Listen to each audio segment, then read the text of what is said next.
Okay, good afternoon, fathers. Good afternoon. Good afternoon. Sirs. Okay, my name is Glory Eyinnaya. Thank you very much. I was invited at the instance of Father Julius to give a short talk on the financing strategy for the MSP. Okay, so Father Julius, please can you enable me to share my screen so I can just give the presentation? I can see you. So it's sharing a screen. So then I will now give a little bit your background to the brothers, Glory. So, but Okay. the IT department, they are working on that now to share your screen quickly. Michael, Right. could you enable Michael, please, and if you could please help with that. IT room, please.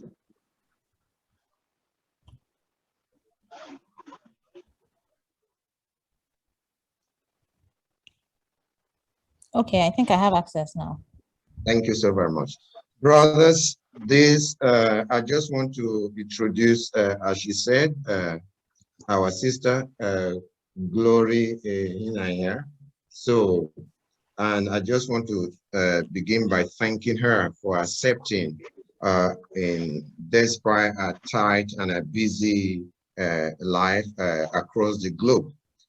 She is an international business consultant, a corporate change agent who has consulted for a diverse range of blue chip companies, including Acetua, Nigeria LNG, British America Tobacco, the brain behind Access Bank, most of their products, and FCMB, and including MTN. She has also advised over 200 entrepreneurs for clients such as the Center for Global Enterprise, New York, the Entrepreneur Scam, Netherlands, and the International Business Accelerator, United States. And she is a very proud Catholic. She says it everywhere she goes. And she is the CEO of Cloying Africa. And she is our very own. When I say very own, she's doing this and she has not asked me, since when I consulted her, she has not asked me for any dime. And I know when she got my letter, for you to know how professional she is. And before ringing me, she searched for MSP. She wrote to America, from America. Aloy got a letter. It says somebody is trying to know who we are. And she called another priest, and they called Father Gomez, the Secretary General. She's like MR5. She has done a background check. So when I finally caught up with her, I say, Gloria, you are like now undercover police. So what she's going to say here is from a great wealth of experience and what she has been doing around the globe. Gloria, you are welcome to MSP family, and I thank you so much for accepting to do this for us because you believe in the Catholic Church.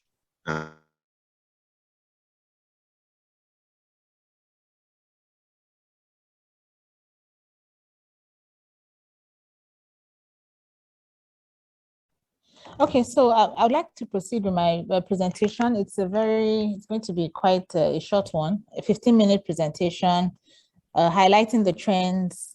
I'll introduce myself, although Father has already done a great job of that. Talk about the background and context of the MSP Society. Talk about your missions and projects and the major challenges that you're facing, like facing the church in the 21st century, and then the way forward.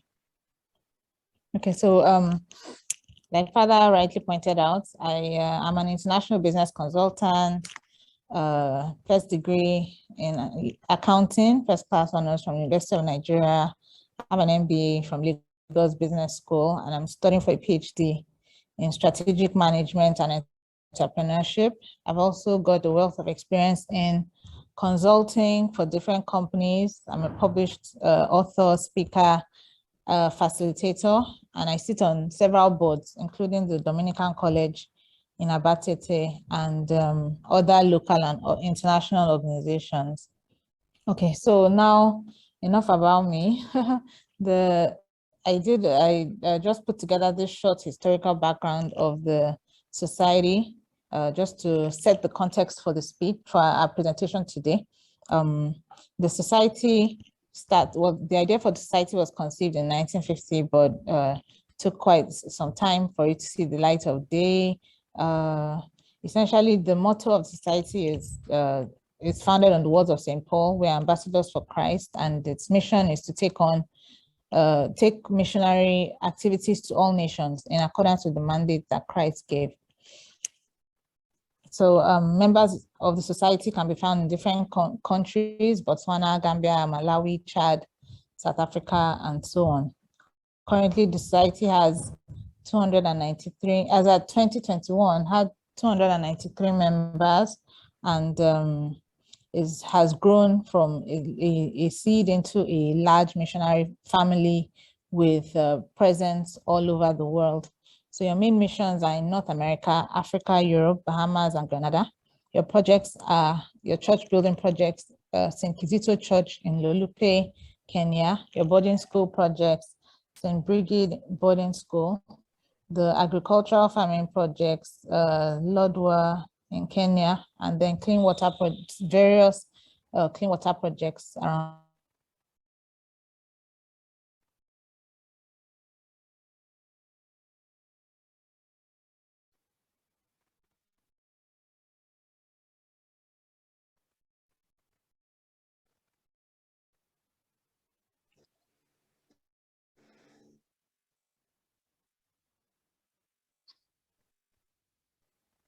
the world. So now, what significantly the physical attendance of most meetings? So this is something that has cut across. Sorry, brothers, we're having few issues with the network, but will come up.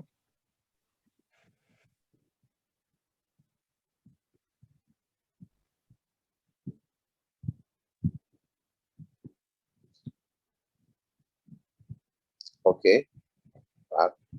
Right, we are back now. Ms. Glory, are you there?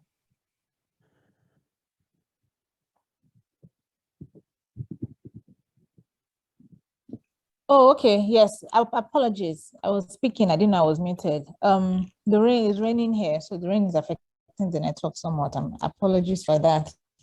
Okay. So as I was saying, the main challenges for the church in the 21st century, COVID-19 has had an impact on the economy in all sectors, and the church is not an exception to that.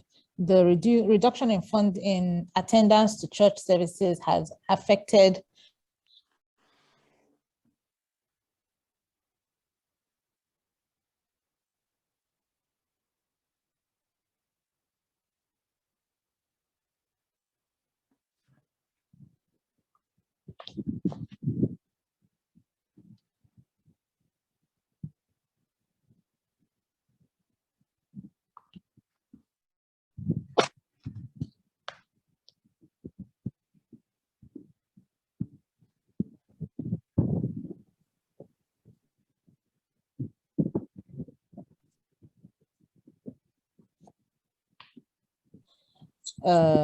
an impact on the church, in the sense that developing countries are witnessing extreme poverty in their countries. There's a loss of jobs and huge unemployment figures all around the world.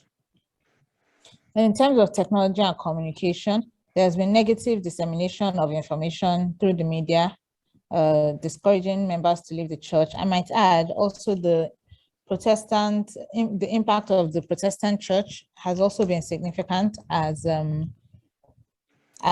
many Catholics are being drawn away from the church due to the attraction to the Protestant style of worship and some of their doctrines, which are seen as more contemporary than what the church stands to offer. So how do we chart a way forward? What's our strategic direction in the face of all these challenges? So it's a three-pronged, I'm proposing a three-pronged strategy, starting with technology. and then the mission, and then fundraising. So in terms of technology, I'm proposing that we use technology to grow the society's membership. Sorry about that, not the church, the society's membership, and widen the reach globally. Also creating an avenue to spread the gospel and positively impact the lives of others. And then finally, fundraising, strategically positioning MSP to generate sustainable funding globally.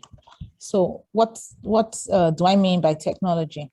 So in terms of the guest experience, I'm proposing that we find a way to engage non-members, so visitors, people that just come to the parishes for the first time, rather than just saying, you are welcome in the name of the Lord, and welcome them and then they leave. Why don't we find ways to engage these people through technology platforms? Could be an app, could be social media, could be websites and other forms of engagement to connect. And people are likely to engage in all these ways and notice that the MSP values a connection with them beyond the first introduction. Also, I would like to propose that we enlist and train volunteers, probably the lay associates, who understand the importance of their role for effective ministry. Through technology, we can train them through videos, interactive tools, and help them to manage and communicate more effectively. I'm an associate of the Holy Society of the Holy Child Jesus, and during the COVID-19, we celebrated our 170th anniversary very recently. And during the COVID-19, we used online means to conduct a 1-year spiritual exercises retreat online. So that's when I think about how the MSP can engage their associates. I'm thinking, if geographical limits don't have to be a barrier, we can find ways to use Zoom or Google Meets or other online teleconferencing technology to engage these people, train them, so that they feel more like they're part of the society. Also, tracking members through regular attendance with an integrated and actively updated database. Everyone who sets foot in the parish organized, controlled by the MSP, or who joins online can have a profile by volunteering minimal personal information, like their birthdays, maybe what they do. That would just help them, help improve follow-up, which leads me to my next point, that when people come for the first time to the parish, they can be asked what their personal communication preferences are. So how do they prefer for you to follow up with them? Is it via email, phone call, or text message? And these online forms can also help people submit prayer requests or concerns to the parish. It's important for us to open this line of communication so that when people have challenges, domestic, professional, they can easily communicate. They don't have to come in person to see the priest. They can easily communicate online, share their prayer requests, also join online novenas, and just generally have a way to feel connected. So in summary, I believe technology will improve engagement and growth by making it easier for everyone to connect with the MSP. Once someone has established relationships with others in the community, this technology can guide them towards taking responsibility for their spiritual development. We can benchmark apps. There's so many apps online. Missio, Hallow. I think Scott Hahn has an app, a Catholic app called Hallow. Laudate. There's so many of them. Even the Lagos Archdiocese is trying to create an app. It's very important so that people, these days everybody uses technology to connect. So it's important that, especially young people, millennials and so on. So it's important to be able to engage them technologically. So secondly, looking at the way forward, the mission, I'm sure we are, the MS, I know the MSP already has a mission statement, but it's good to promote this mission statement through means such as social media, starting a virtual channel for the MSP, the Catholic Church of Divine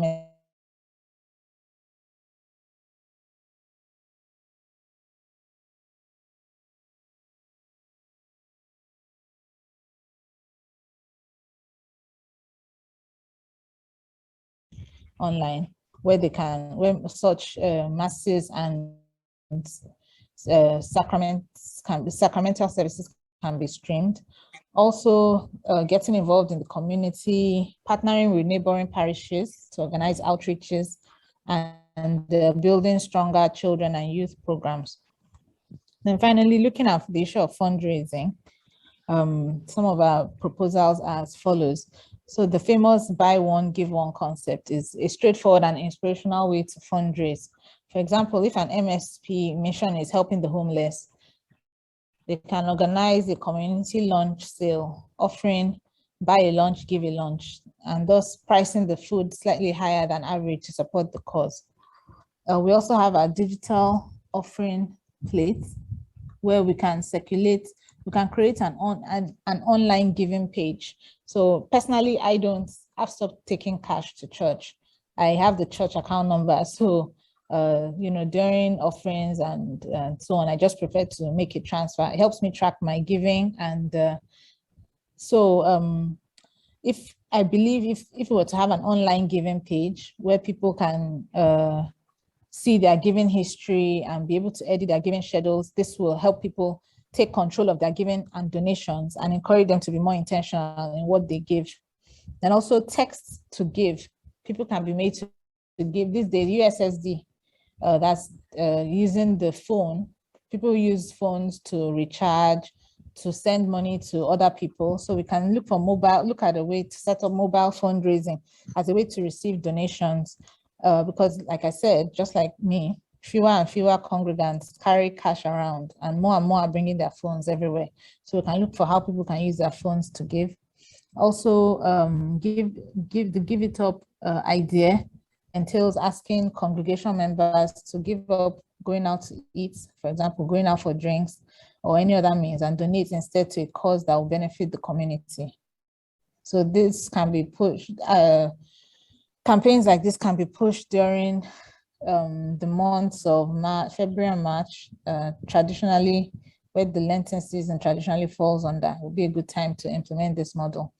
And then giving days. So coming up with setting a specific goal for the MSP mission, e.g. Giving Friday is a good way to rally people around to meet a pressing need. So by setting a target for the congregation, such as help us provide water for a community, help us provide food for an orphanage, it helps give people a common vision or a common goal to push towards, and will help greatly in the fundraising exercise. Okay, so thank you. These are my few contributions to the conference, and I'm happy to take any questions. I would like to pause here. Happy to take any questions or comments or concerns about what I've shared. Thank you so much. Thank you so very much, Glory. Thanks a lot. So the brothers in the house. So, and after that, our Superior General is also in the house. So we will say a word of thank you to you. So brothers, you have the floor now. If you want to seek for any more or less more knowledge, and I think she went through it very well, as if she's more or less like an AMSP. So, and even the issues. So thank you so much. Maybe we may adopt you as one of the AMSPs not only the Holy Child Jesus, Glory. Thank you so very much. I give way to the brothers now to ask questions. Brothers, please.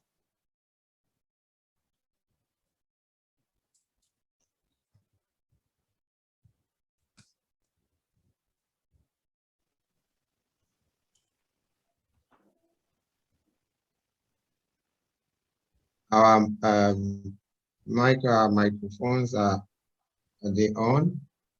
Yeah, go ahead. Okay, I just unmuted myself. Can I ask a question? Yes, please. Yeah, yes, Father.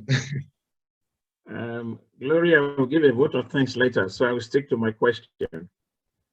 From what I look at, what you presented the way forward, they are largely technology-based, and I can see how profitable they are. But we still live in a world in which a good number are not social media savvy, even though more and more people are trending towards that area. So the way forward now, how do you bring in this large community, let us say Nigeria, where a sizable number is still not social media savvy and technology savvy? That is just what I want to ask. What you have said here is excellent. I was writing as if I was going to do my WAEC tomorrow. I wrote copiously when you were talking. But I'm also wondering that in a society like ours, like Nigeria now, where you have a sizable number that may not be technology savvy, how do you reach out to them? Okay, Okay, sorry, sir. Glory, Okay. you want to take that? Okay, go ahead, sorry. Yes, okay. I was actually trying to find some statistics. I came across some statistics recently that showed that Nigeria is actually amongst, it's quite surprising, but Nigeria is, at least compared to even the more developed countries like Netherlands, Nigeria is amongst the highest users of social media globally. I'll look for the statistics and share with Father Julius later, you know, and the thing is, what I would like to say is that we look at different demographic populations. So I know the older generation might not feel so comfortable, even though my dad has a Facebook account, but I know the older generation may not feel so comfortable with social media. So people like that can be used, can be asked to give through their phones. If we can have mobile giving, a USSD. So even if they're not on, even if they don't download an app, you can use the phone's USSD text, you know, to get them to give. But for the younger generation, I think I would like to say that as a representative of that generation myself, we are actually very social media savvy. And unfortunately, the Protestant churches are not, they're not taking any prisoners in terms of trying to provide a lot of content, a lot of appealing programs. And so I think the onus is on the Catholic Church to rise to the occasion and seek a way to engage people through all these channels, so that we have a presence there and we're not leaving as it is an opportunity for others to engage our youth through these channels. So in summary, you know, I'd like to say that for those that are not social media savvy, we can engage them through email. The associates of the Holy Child Jesus also use email. We have newsletters, electronic newsletters that we pass through email as well. So we can use that, but while still, you know, trying to look for a way to use social media to engage people significantly. So I don't know if that answers your concerns, or if you have any more questions. I will look for that particular statistics and share. I was so surprised myself. You know, Nigeria, despite the poverty, a lot of people, you know, maybe that's a way of getting over the challenges of the environment by passing jokes and, you know, using social media to relieve themselves. So quite a lot of people in Nigeria actually use social media a lot. So thank you very much. That is very clear to me. It's just an aspect that, as you rightly pinpointed, the older generation probably may not be as savvy, and some of them, they have great love for the church, for our society. We still have to find a way, even if it is through text message, newsletter, email, and all that, so that whole segment is also cared for. But by and large, all you have said here, they are going to be very useful to us as a society, as a congregation. Thank you very much. All right. Thank you so much, sir. My pleasure. Thank you. Father Tony, sorry, you want to say something? You have a question? Yeah, well, I would like to say just a suggestion, following what Glory said. When I visited Father Ilesomi's parish this last summer, One of the parishioners met me and he was very Yes, passionate. very well, sir. Can you hear me? Yes, yes. All right, okay. So he was very passionate about developing an MSP app. No, he was talking about the parish app. Then he said the same thing can happen with MSP. Having an app that is there, people can download and have on their phone, where all information about MSP is put into that app, and then the information continues to be fed into the app, and young people and people can easily just go there and find anything that is currently happening with MSP. All different kinds of aspects of our mission. He was very strong about the fact that that is one way of reaching the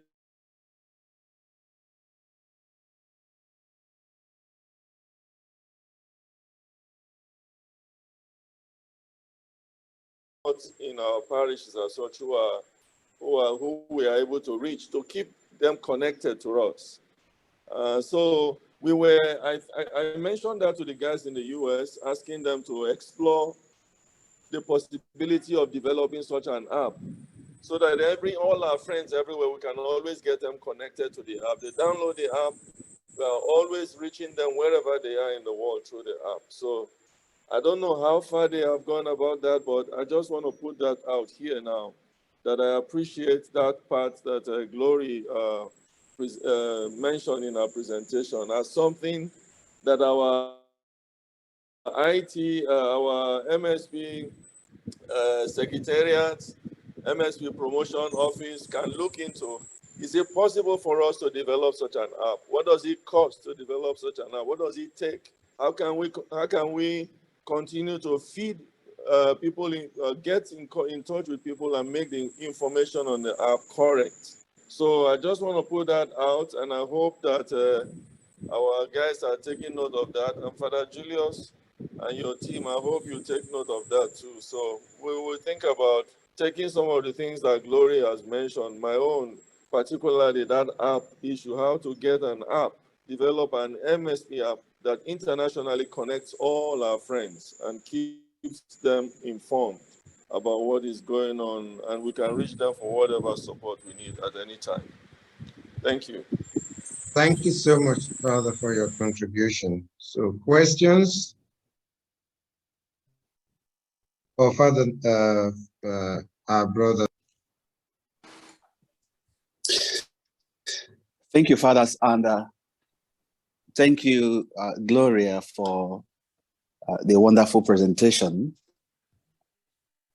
I think it was not just Father Tony that noted down the issue of developing an MSP app.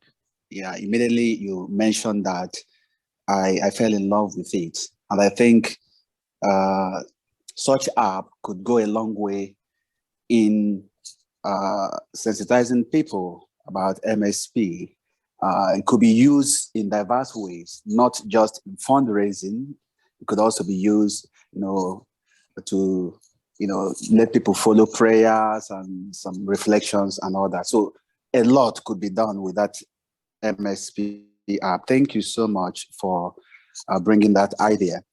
And I quite agree with you when you talk of some of the challenges that the church faced and which we as a society faced and are also still facing. I agree with the COVID-19 and the global recession. Then on the aspect of fundraising through online pages and then digital collection plate and so on and so forth. I would agree with you if you say online pages could be used, especially for those trying to find about us online, those in the social media. Yeah, but when you talk of digital collection plate, I don't know, maybe it would depend on where the person is. And if most of MSPs are in rural places, it might be difficult to use digital collection plate. I tried it out because I like trying out most things. I tried out using the digital collection plate from January till this month. I think we barely crossed £1,000.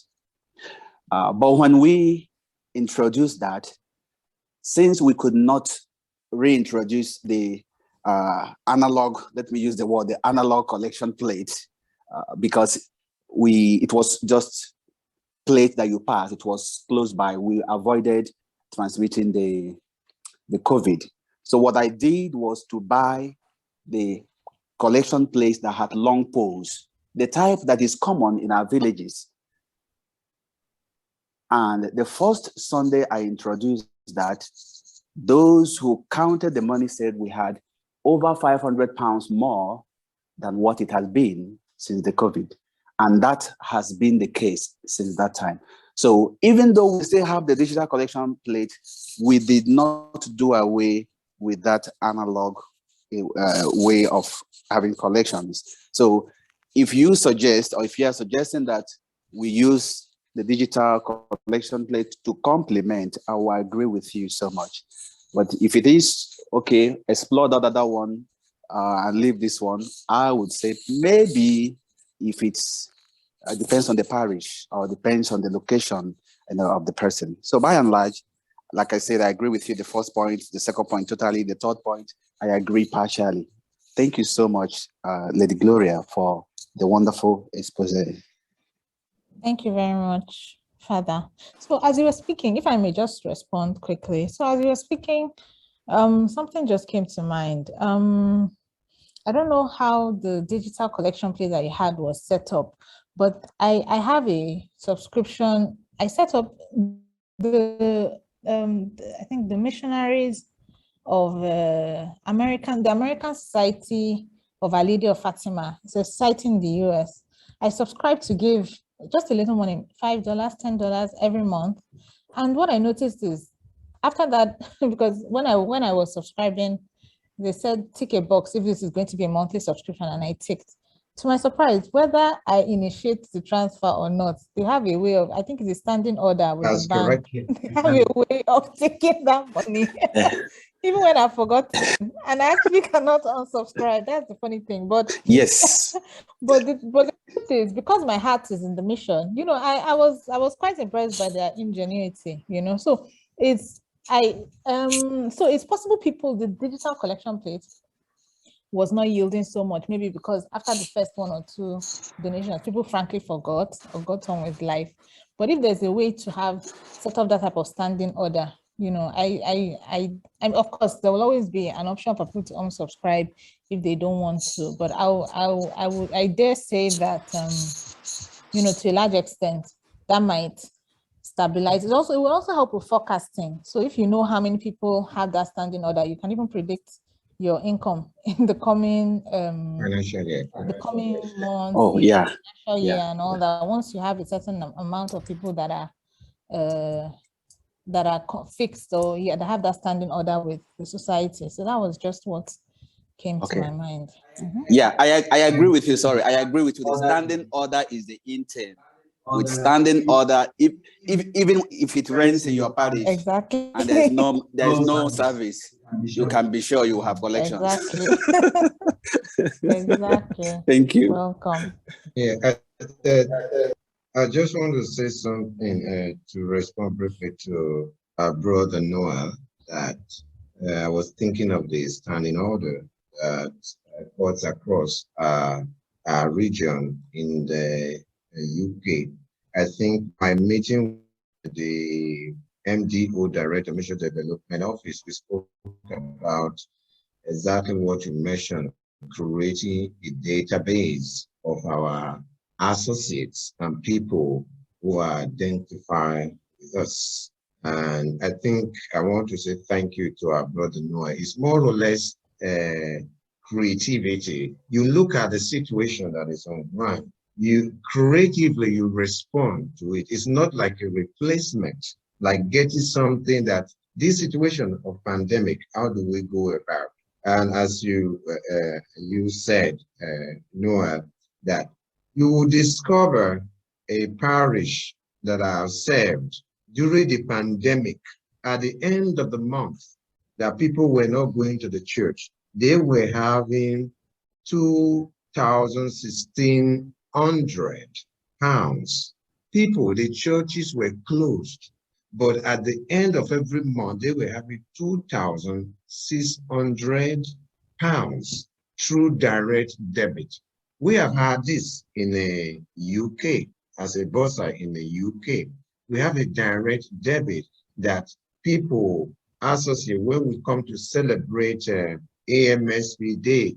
People that we enter, we just put them, please, they tick, as you rightly said, with Glory. We had that it was really yielding fruits. So it's more or less to reactivate these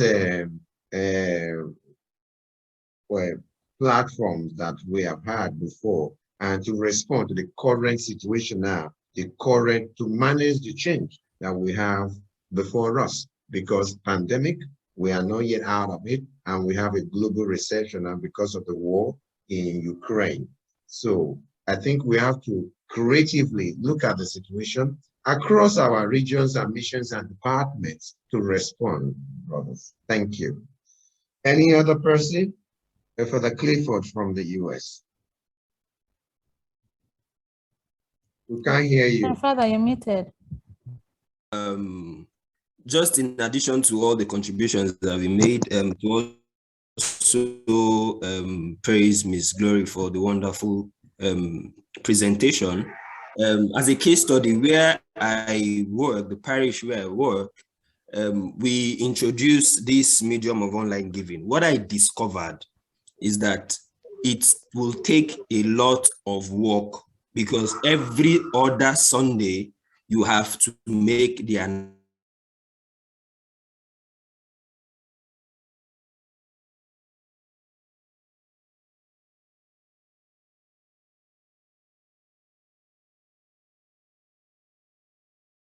design a poster and mounted it, at the entrance of the church. As you're entering, you are seeing the link to the online giving. You have a barcode, you just scan, and then it takes you directly.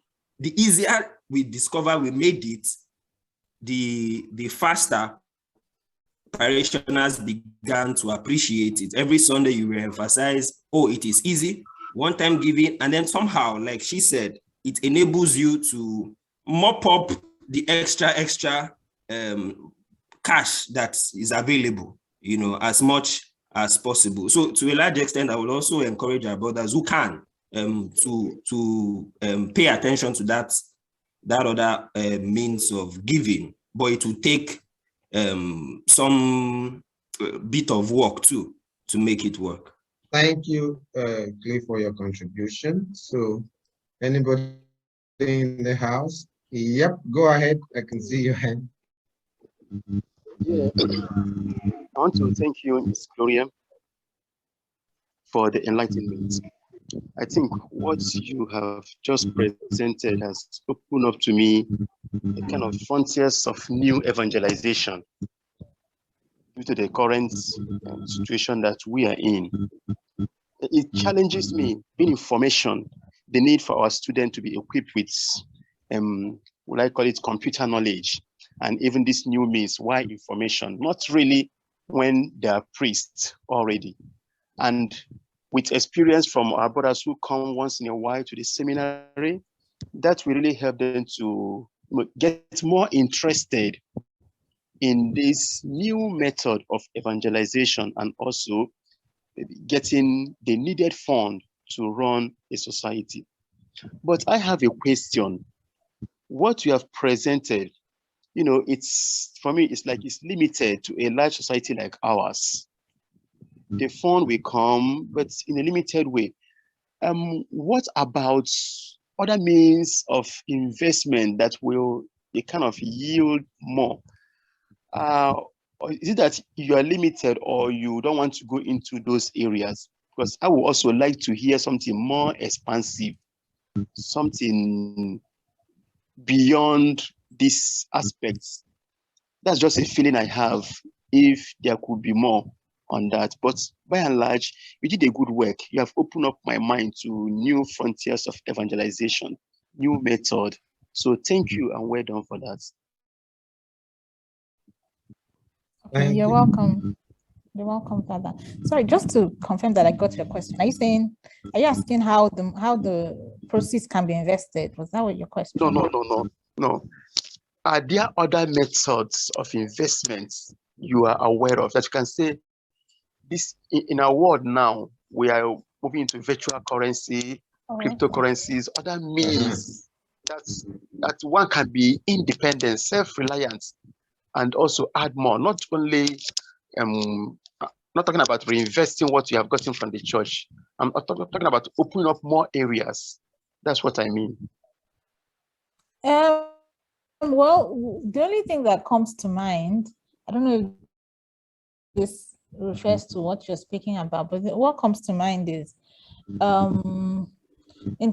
while we, you're right, a significant proportion of my presentation touched on, technology, using technology to increase the effectiveness and efficiency of fundraising. But maybe another part we can talk about is how to even make parishioners self-reliant and self-sufficient so that they can even be better givers. Because to a large extent,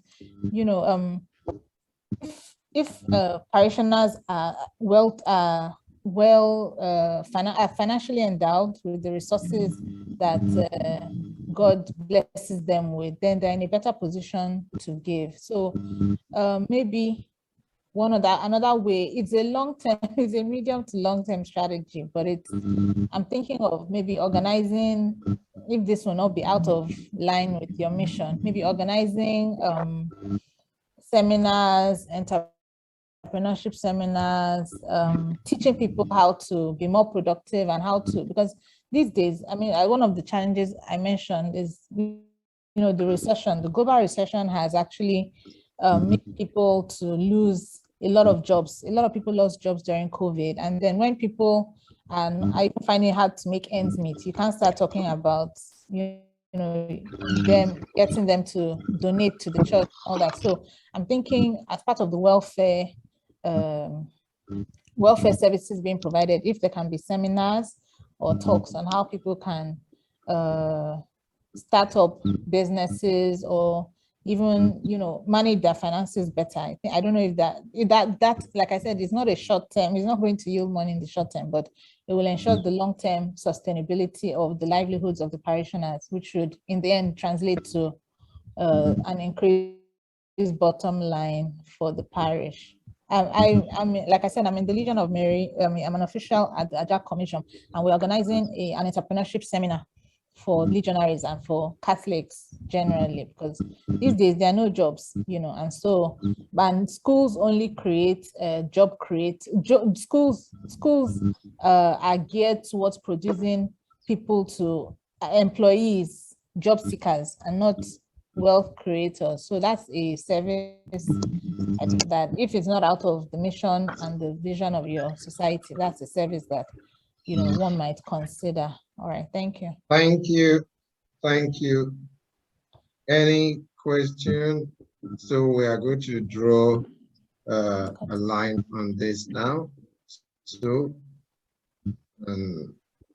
I just want to say thank you again, Glory, for your time. So we'll definitely come back to you another time. So I will leave the floor now for Bureau General to give a vote of thanks to Glory Eyinnaya for your time. Thank you. Father Superior, please. Thank you very much, Father Julius. On behalf of the Missionary Society of St. Paul of Nigeria, I would like to express my profound appreciation to you, Glory, for such an excellent presentation. And I know that we go a long way for this body as it is meeting. This is the Finance Council of our society. And I believe that the input you've given to us in a very short time, but you've shown such a great knowledge in this whole area and experience. My hope is that it's going to be very useful to us as a congregation, as a society. So I really want to thank you very much, and may God bless you. for the great work you do, both for the church and for humanity. And as Father Julius has said, we hope you are not too far away for us to be consulting with you as regularly as possible, since our hope and desire is to take MSP to the next level, to greater heights, and attain financial sustainability, because we're all over the world and we're also getting older. But all you've presented today, with all that you're going to help us in the future, I am very hopeful and optimistic. So thank you very much once again on behalf of MSP. MSP is a short form of Missionary Society of St. Paul of Nigeria. So on behalf of all of us, thank you so much.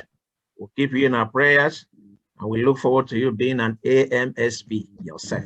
Okay. Thank you very much, and God bless you. All right. Thank you so much, Father. Thank you. Thank you. It was Glory. a pleasure for me to be here. If I may just end on by sharing a fun fact. I'm not a cradle Catholic. I'm an adult convert, and I converted in the year of St. Paul, 2009. That was, the church declared it as the year of St. Paul. You know, St. Paul is one of our most famous converts. So I've always had a devotion to St. Paul himself. So thank you for this opportunity to speak here. And I wish you all the very best in the rest of your deliberations. Thank you, Father. Thank you, Thank you so much. God bless you. Thank you so much. Thank you. Do have a great day. Catch up. Yeah. Thank you. Thank you so very much.